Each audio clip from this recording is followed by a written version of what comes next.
Hi everyone, Emily Jacks here with the next episode of Purposely. I am super excited to introduce Queenie from Invest with Queenie. Hi Queenie, how are you? Hi, I'm good. Thank you so much for having me on your podcast. Amazing. So I always start off asking my guests the same question. So if people listen, they'll be knowing what I'm going to ask you next. But I guess first of all, where are you? Are you in Melbourne, Sydney? I'm in Sydney. Sydney, amazing. So I'm in Melbourne, and you're allowed to have dinner parties in Yeah, New we South Wales. can. We can. And I'm so happy that Melbourne's opened back up. It's really good to see. It is. It's very exciting that we're getting some semblance of normality. I mean, I'm not even keeping up with what the restrictions are. I try to avoid obsessing about it because there was a time when I was like so obsessed. But so if you were at a barbecue or a dinner party and someone said, "Oh, hi, Queenie, nice to meet you. What do you do?" How do you explain what it is you do? Because what you do is pretty cool and it's quite different. So I'd be keen to understand what's your elevator pitch? How do you explain what you do? Yeah, that's a really great question. I actually have listened to your podcast, so I've heard people's responses on this topic. I guess for me personally, I guess I like to call myself a YouTuber, content creator, but I really want to target the younger demographic because I feel like a lot of the money lessons that maybe we were taught in school, were taught by our parents, they don't really apply anymore. So I want to make sure that that content is relevant and it's updated to the digital age. And I guess my goal is to get more people passionate about money and talking about personal finance because I think it's so taboo in our society. So I want to break down those barriers. Oh, I love it. I love it. That's so amazing because I think there definitely is a gap. I used to work in superannuation um, for Host Plus superannuation, and so the demographic of our members was very young. And we did a lot of work around educating people around super because people didn't really understand what it was. It's not really cool and funky. People think, oh, super, I don't have to worry about that. That's for when I retire. But people need to be thinking about investing and what they're doing with their money so that they're setting themselves up for the future rather than just spending all their money now. And what I've noticed is young people are getting really savvy about this. So how do you educate people about investing? What's your tips for the young listeners out there who are maybe thinking, hey, I probably should speak to a financial planner or get some advice? What would your tips be? Yeah, I think the first step is to actually work out what you want to do and what you want your life to look like. And I think that this is the most important step because you can't expect yourself to save and invest if you have no purpose and if you have no reason. So I think that's the first step is to work out, do you want to buy a home one day? Do you want to, I don't know, be in a position one day where you can just work part-time instead of working full-time? What are your financial goals or what is your ideal dream life? And then work backwards from there. Work out how much money you should be saving and investing in order to reach that goal. And maybe work out ways that you can earn extra money, like maybe start a side hustle, maybe get a new job that has higher pay, and perhaps even start looking at different investments that you can make so that your money can start working harder for you. I think it's all about setting that goal, working backwards and making small improvements so that you can reach that goal one day. Love it. Yep, start with the end in mind. I think that's really important because if you're not motivated towards your goal and you're just trying to save for nothing, then it's not going to work, is it? Yeah, exactly. I think that was my mistake at the beginning. I was just saving because people say you need to save, but I was, every time I had some money left over, I would just spend it because I'd nothing to save for and no goal. So goals are so important, I think. I love it. So let's go back a step. How did you get into this and what's your background? Let's go back to the start and hear the story of Queenie and how you got interested in finance. Well, I've always kind of been interested in money because I always thought it was, just such a weird concept because you never really know how much money people have. So I think growing up, I was always curious about, how much money does that person make? And I think especially just looking at the different ways that people spend money, like some people are a lot more flashy with their money, some people are a bit more low key. And I think as I started growing up, becoming a young adult, I guess I realized that you really have no idea how much money someone has. Someone could look completely broke, can look like really poor, but actually they've got millions of dollars in the bank. And on the flip side, someone can look like totally rich and actually be in a lot of debt because of it. So I've always been curious about it. And I think what really spurred me into action was saving for my first home, being able to buy it at 23, which is a really young age when a lot of my friends, weren't even thinking about it. And I guess at that time I realized wow, this actually is something that I'm good at, something that I'm passionate about. And I wanted to share that with other people and help other people, buy their first home and maybe make investments, because it wasn't something that I ever thought that I could achieve by 23. So I think that if it's something that I could do, then anybody can do it, really, just with the right steps and the right goals and the motivation. Wow, congratulations. That's an amazing achievement. Thank you. So how did you do it? How did you save and buy a house by the time you were 23? Because I'm sure that the people who are listening right now, some of them are probably older than 23, trying to buy their first house. So what's the secret? Well, I think that the first step is having that goal. So I started saving and investing when I was 19, and I just moved out of home. And I used to set myself these little goals of maybe how much money I wanted to make and how much money I wanted to be saving. And when I first set these goals for myself, I was like, this is impossible because I can barely afford my rent and my groceries and my transport. But eventually it started to get a lot easier. I was reading personal finance books. Also having a partner who was also saving towards that goal as well definitely helped. So we both had that shared goal to save $100,000 for a home deposit.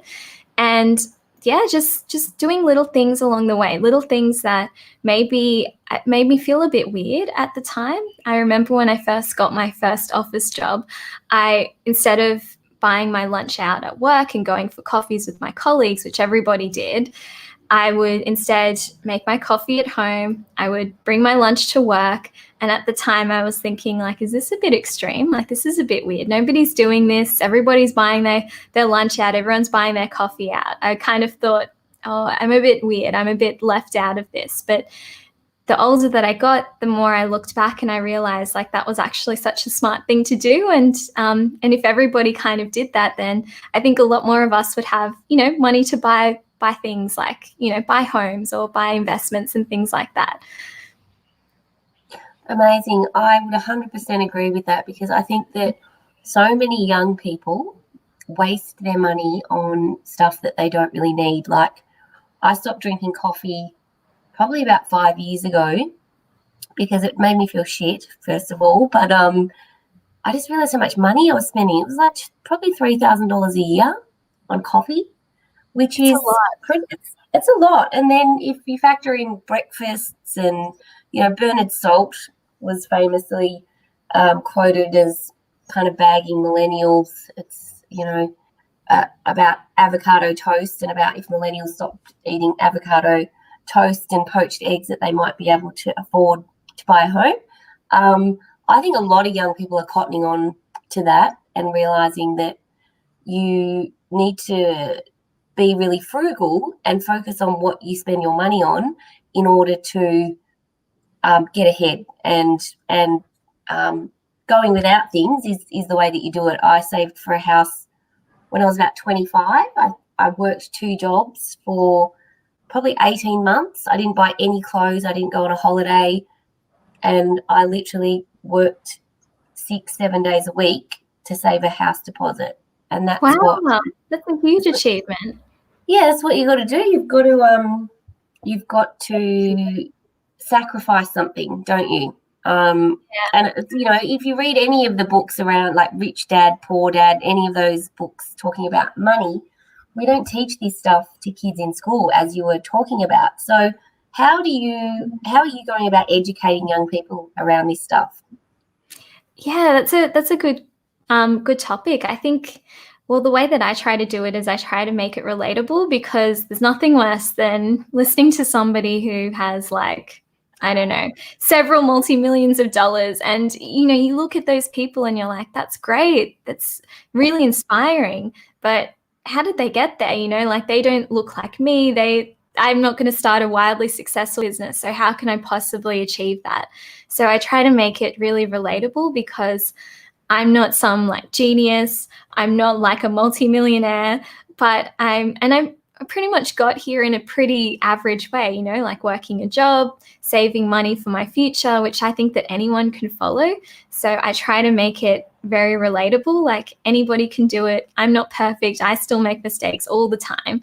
Yeah. And I think that when it's coming from somebody who's like not like a crazy successful, like millionaire, like startup founder, it's a lot more relatable and people can resonate with that. And I try to make it, easy to follow, engaging, like putting in like funny parts into it as well. And I'm just really happy that people actually want to listen to what I have to say. That's amazing. So you said that you're a YouTuber. So how many followers do you have on YouTube? Do you have a big following, and how did you get there?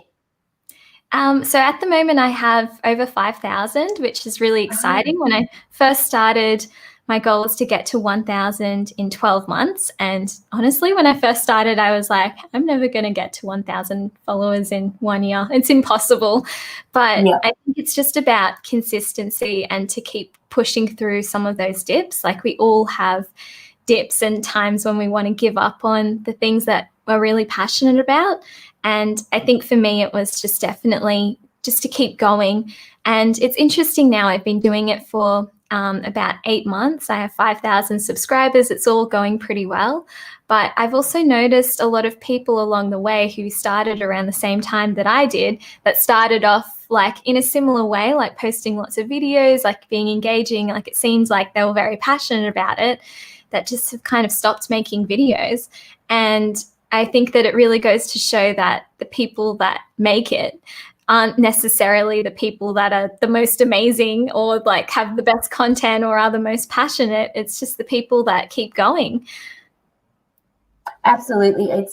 Anything to do with social media or business is about consistency, and that's the same with saving and investing, right? Like, if you just do, you're really frugal a couple of months of the year and the rest of the time you're spending frivolously, then you're not really going to get ahead. So it's about discipline, consistency, and hard work. So congratulations. That's amazing, because YouTube is very different to other platforms in terms of growing your subscribers. I have heard that with a lot of these platforms, once you get past 1,000, you then get pushed up the algorithm, and then it's easier to get more followers. I don't know if that's true, but it seems to be the fact.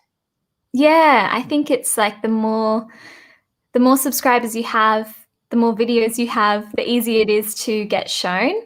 But it's kind of like a snowball, like you need to keep pushing through that. Yeah. So we were talking before we went live about Bitcoin, because I follow you on Instagram. That's how I found you. And you made a post about Bitcoin. Was it today or yesterday?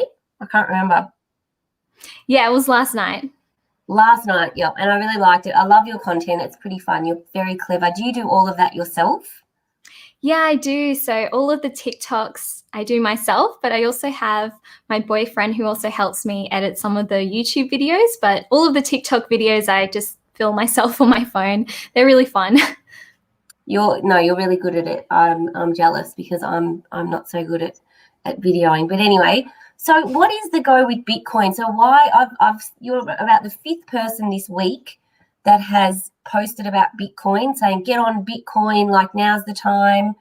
What is going on in the world, in the economy, that is making Bitcoin kind of come to the forefront again? Because a while back, a lot of people I know went on, bought Bitcoin, and they lost money, and it kind of didn't achieve what everyone said it was going to do, and now it's back. So what's your take?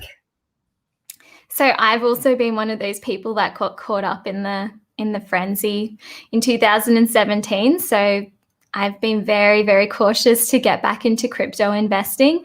And I want to be very honest to people about the risks of it as well, because it might seem like a great idea to invest like all of your money into an asset that's just keeps on rising every single day, like week after week. But I'm very cautious now of like bubbles. And I think that there potentially could be another bubble. Just because of all the hype that's happening at the moment with Bitcoin and crypto.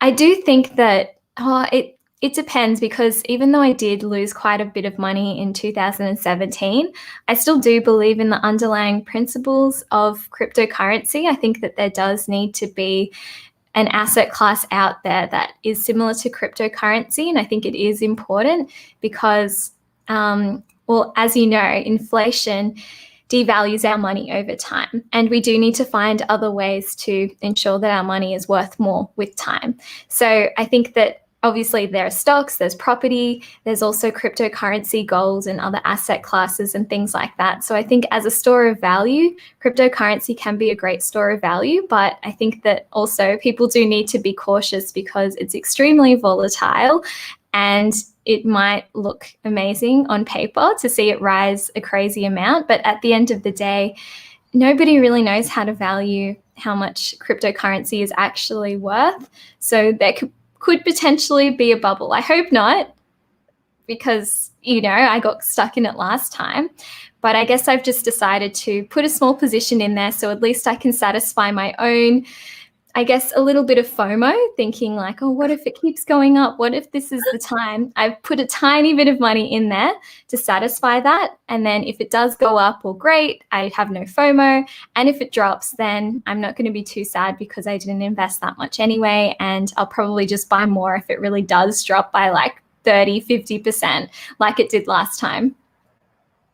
So what is cryptocurrency and things like Bitcoin, and how is it, like, for people who've got no idea what that means, and they've maybe heard a bit about crypto, but like no one's really explained it to them, because people, we were talking about this before we went live, talking about money and investing is kind of a bit of a taboo subject. It's like people don't want to talk about what they're investing in or how much money they've got. It's quite a personal thing. And also, if they don't know about it, they don't want to admit, oh, I've got no idea what that means, or I don't know what inflation is, or I don't know where to invest. So in high level, in plain English, what is crypto? Crypto is essentially, it's a currency that is separate to our fiat currency, which is typically, I guess, how you would see the Australian dollar, the US dollar, the euro, things like that, which are all controlled by central banks.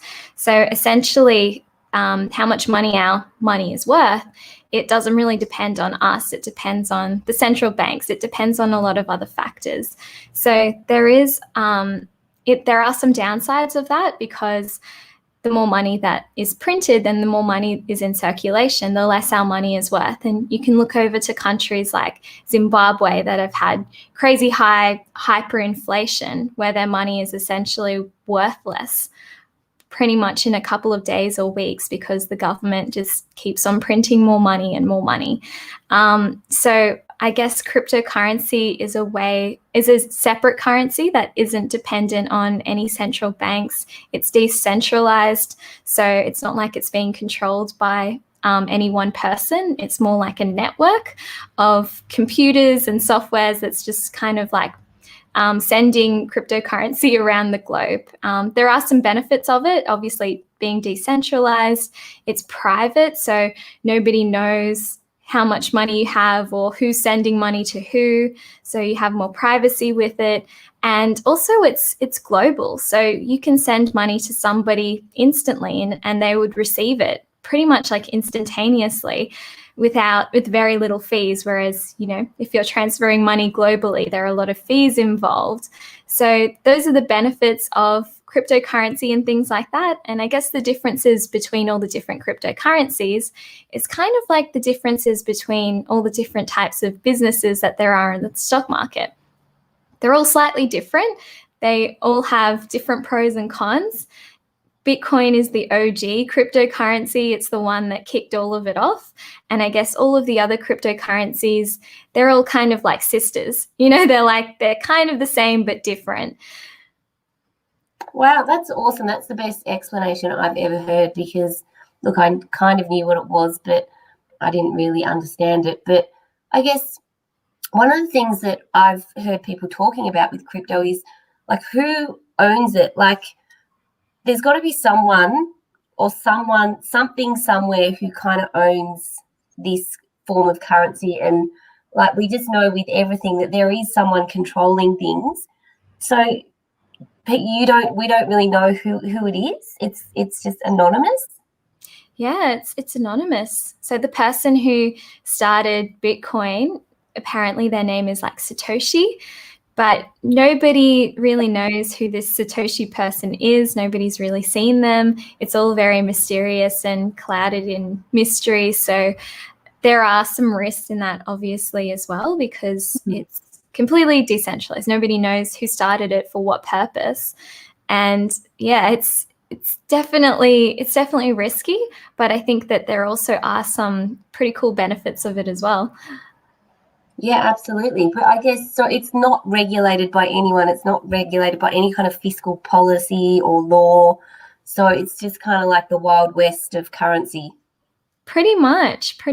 It's kind of wild that somebody thought that they could create their own currency. Like, it's actually brilliant. It really is. And do you think that what's going on in the world at the moment with the pandemic and the political unrest and the economic recession and all of these, everyone's talking about what's going on globally, whether or not that's impacting a drive towards or a move towards crypto because people don't trust the government and they want to do something else because the economy might crash? I mean, I don't know if you've seen that movie or that series, Years and Years. I don't know if you watched that. No, I'm going to put it down though. Years and Years. What's it about? It's set in the UK, and it's essentially looking forward to what our future looks like. Wow. And I mean, people talk about this, economists and anthropologists and social commentators. They talk about that at some point the global banking system will crash. And so they explore that happening, and basically everyone loses all of their money overnight. Like, the whole system completely caves in. And what's going on in the world at the moment is pretty full on. Many countries are in a recession and they're talking about a depression. I think that next year, after all of the economic stimulus dries up, who knows what's going to happen. So do you think that this stuff is driving people to think, maybe I need to look outside the traditional box, like the safe things, which are cash, property, and invest my money in something that's not in that system? Yeah, absolutely. I think that if there's one thing that the pandemic has taught me, it's just how fragile our whole system is.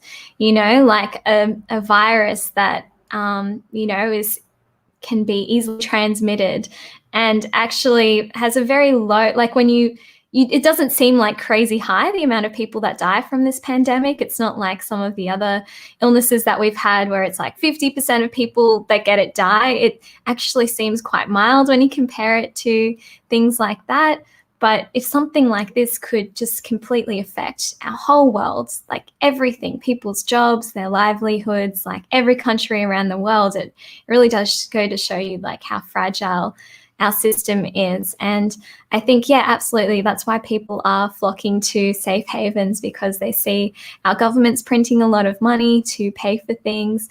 to pay for people who are unable to work, and, you know, industries that have pretty much gone under because of the pandemic. And they're looking at other ways to hold their value, because who knows what's going to happen with this inflation. Like, we've never seen anything like this before. So a lot of people are buying gold, they're buying cryptocurrencies, they're buying stocks, they're buying property. But even in that sense, it's I kind of look at all of that, and it kind of makes me a little bit nervous as well, because it's almost like the stock market is at all-time highs when, you know, the economy is in a really bad shape. We've seen things like cryptocurrency, like they're just skyrocketing, going through the roof to the levels that it was at in 2017, which wasn't even that long ago. Now it's almost reached those levels again. It kind of does make me a bit nervous, because it's like, geez, like, is there a bubble? Like, is everything going to burst? Or maybe there's no bubble. Maybe the vaccine will just, you know, come into effect next year and we'll all be fine. I think there's just so much uncertainty. Nobody knows what's going to happen. Yeah, absolutely. It's pretty scary. I try not to think about it too much because my brain starts hurting. But if people are wanting to learn more about investing and saving, what would be your tips for someone who's just starting out and they wanted to, you know, maybe they've got a small sum of money that they want to invest in? How do people choose what to invest in? Because, you know, there's so many options. You can invest in super, you can buy shares, you can buy gold. I don't even understand how you would do that. I guess it's on the stock market. You can buy currency. Like, obviously, there's so many options, and I think that people would just get completely overwhelmed by that. Yeah, that there are so many options. And I think it really comes back down to, what do you want to, like, what is your goal? What do you want to buy? Like, for example, if you're saving up for a home deposit, perhaps investing in more safer investments, or even just, so there are some things that you can do, like the First Home Super Saver Scheme, where you can actually invest part of your salary pre-tax into your super account and then withdraw that surplus amount when you want to buy your home. There are things that you can do if that's your goal, something like that. Wow. You could also invest in something safe like an ETF, which basically tracks the market. So at least you can invest passively and you don't have to keep checking the stock market to see if your stocks have gone up or down. So something like that could be quite a safe investment. And, you know, it all just, I guess, depends on your goals. I think that the First Home Buyer Super Saver Scheme is definitely something that I wish I knew about. When I was a first home buyer, I had no idea these things existed. So yeah, just work out about that. Is that sorry to interrupt you, because I think that people would be really interested in that. I've had no idea about that scheme. Is that just in New South Wales, or is that a federal system? Like, how does that work, and where can people learn more about that? Yeah, and as far as I know, it is like a federal system. So all first home buyers can put extra money into their super funds, and then whatever they're putting in that's like a surplus of that, they can withdraw, which is awesome because most of us pay about at least over 30% tax. Super is only taxed at 15%. So essentially you're getting almost like a 15% return from the money that you put in your super fund that you're able to take out for your first home. And yeah, there are some other super schemes and like other first home buyer schemes which have come into effect that people can also have a look at. The federal budget has introduced things like the First Home Buyer Deposit Scheme. So that means that you can have less than a 20% deposit when you are buying your first home without having to pay lender's mortgage insurance. So yeah, there are some, you know, awesome things out there for first home buyers. If your goal is more to, I guess, retire early, some things that you could look at are, again, like ETFs. You could also look at things like Raise or StockSpot. Some of these robot advisors can really take the pressure off and take the pressure off investing because you have somebody else to invest your money for you. So yeah, there are so many options. I think it's awesome that we live in a time where it's so achievable. Anybody can invest in the stock market. Anybody can make investments pretty easily with the internet. Absolutely. Like, I think it used to be something that only rich people did, was invest in the stock market. But now with things like Raise, like I found out about Raise through one of the podcasts and one of the guests that I had. And what I didn't know about was this whole concept of roundups. So with Raise, I set up an account for myself, and then basically I set up a roundup. So every transaction that I made out of this particular account, they rounded it up and put the extra amount into my Raise account, and I invested it. So I just think that that's really smart, and I didn't even notice that money coming out. And very quickly, I accumulated a nice little sum there.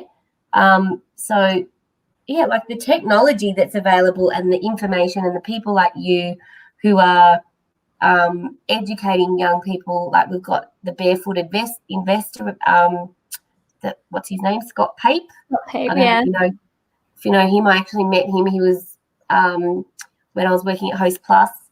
He was very highly involved with our members. So I think that we are trying to make all of this stuff a lot more accessible. But one of the things I've noticed is over COVID, the government brought out some changes to how people could access super, and they allowed people to withdraw from their super accounts. And I've seen a lot of young people withdraw money from their super account, and I think that that was a bad move. What would you say? Yeah, I think that if you can, leave the money in your super fund, it's probably for the best. Obviously, only you can really judge your circumstances and what you need. Personally, I wouldn't touch my super, because especially during that period, it was when the stock market did crash. It still only has just recovered, like the Australian stock market, to what it was pre-COVID. So yeah, ideally, like with any type of investment, you don't really want to take it out until a couple of years have passed, because there are a lot of fluctuations in the market, and you might be taking it out at a really bad time in the market, like we did see during that COVID period. So ideally, with all of our investments, we want to make sure that we're only investing money that we don't really need to live, and only really have to take that money out if we really, really, really do need it. That's why I think an emergency fund is so important. Saving for an emergency fund should always be the first step whenever you are looking to invest, because I personally have my money in my offset account, which is in my mortgage. It's a bank account attached to my mortgage, and I have my emergency fund sitting there. So I have a pretty good return on investment. I'm saving about 2.5% in interest that I would normally pay to my mortgage, but that money is liquid. I can take it out whenever I need to. And, in case I lose my job, my partner loses his job, something happens, we need to pay for something, we have a backup plan. So yeah, I think that's something that is quite overlooked, but is so important, especially in times like this.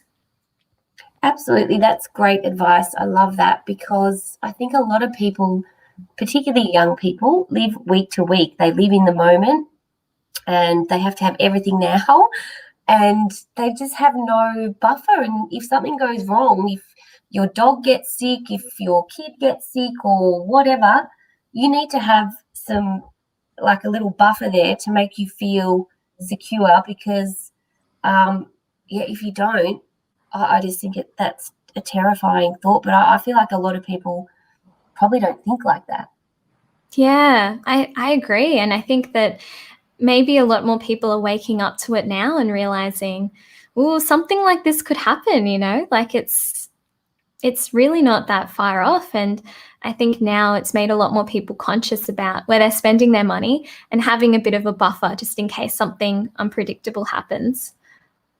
Absolutely. So how would someone work out what their emergency fund needs to look like? Like what? Because some people be like, oh, God, how much money do I need to have? Do I need to have $100,000? Do I need to have $3,000? Like, how would you work it out? I work out mine based on my monthly expenses. So now I'm quite tuned into how much money I spend each month. I'm always checking my credit card statements, making sure that I'm not overspending. So for me, basic living expenses is about $2,000 per month. So emergency funds should be around 3 to 6 months of your living expenses.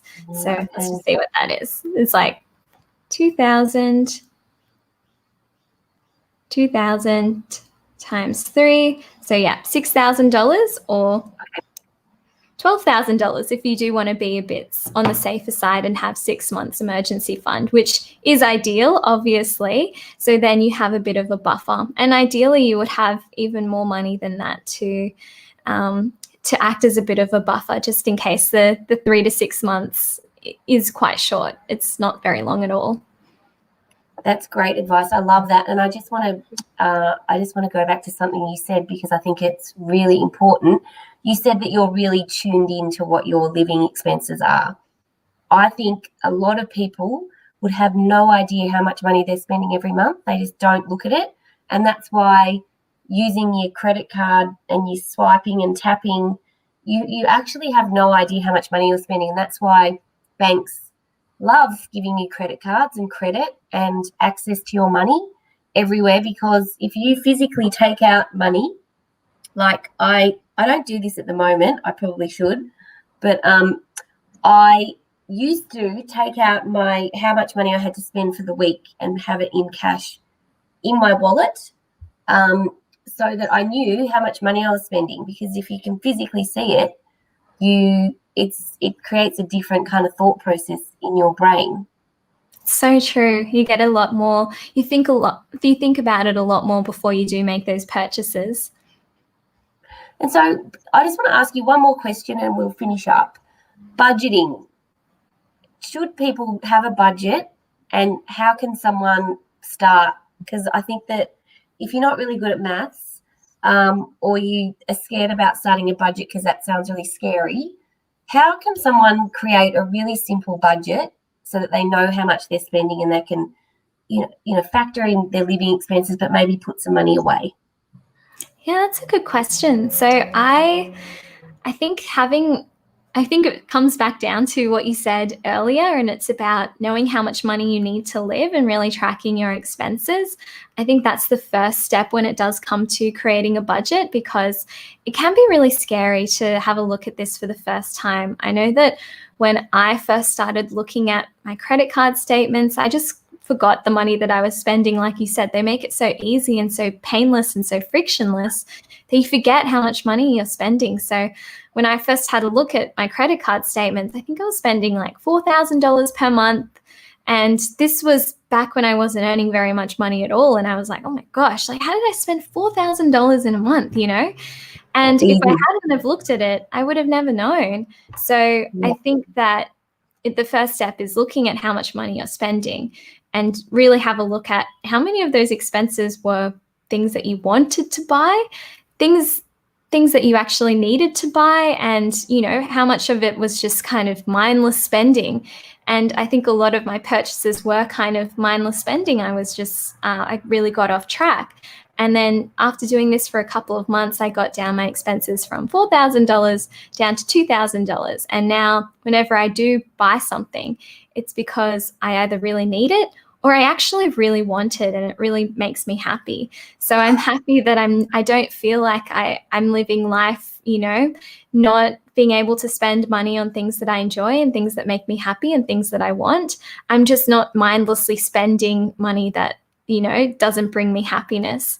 So I think it's different for everybody. What makes you happy is going to be different to what makes me happy.